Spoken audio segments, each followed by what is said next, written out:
tonight. Ernie not only was a professor here for 27 years, he was also the men's basketball coach for 11 years. Right, 11? 11 years, yep.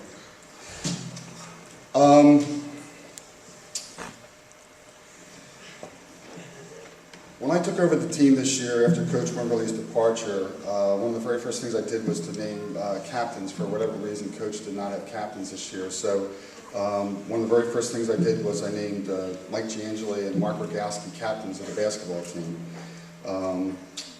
It was after our sixth game. It was a difficult time for all of us. Coach resigned unexpectedly, and our record was 0-6.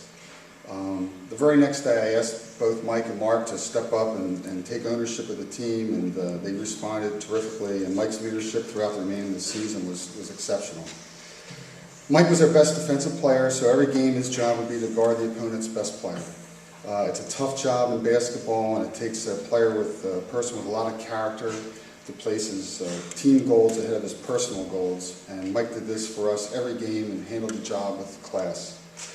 One of the things I asked Mike and Mark to do as captains was to start practice every night. Some nights I would have other things I had to do the first 5 or 10 minutes of practice, and so they would step up and run drills and set the tone for practice, and both Mike and Mark did a super job in doing that. And night in and night out, Mike was always one of our very best players at practice, which I know a lot of the coaches can really appreciate. He practiced with energy and purpose every single day up till the final game. And our final game, Mike's last college game, was against Haverford. We had lost at least 10, or I'm not even sure, it had been 5 or 6 years since we had beaten Haverford.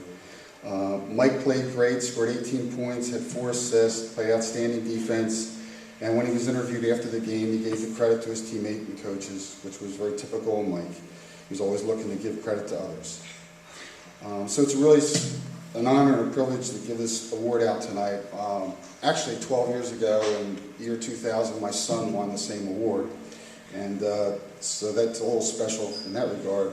The other thing, too, is I got a chance to meet Ernie this year and spend some time with him after some of our games, and it turns out that he is his very, very good friend is my uncle. So it makes it even a little bit more special to have the gentleman up here tonight when you hand down the award.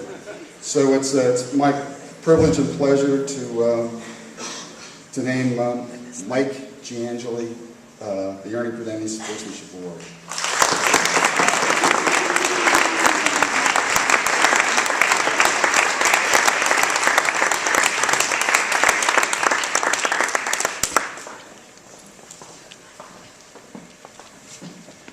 You don't have to hug her.